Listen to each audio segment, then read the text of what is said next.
পাড়ায় আড্ডা মারছি।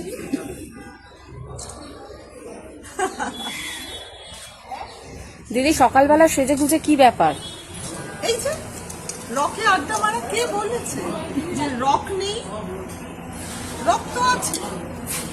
এখন ঝাঁঝা রোদ্দুরে আমাদের মতো কয়েকজন আছেন, তারা রক পেলেই বসে পড়ে আড্ডা মারতে শুরু করে দেন।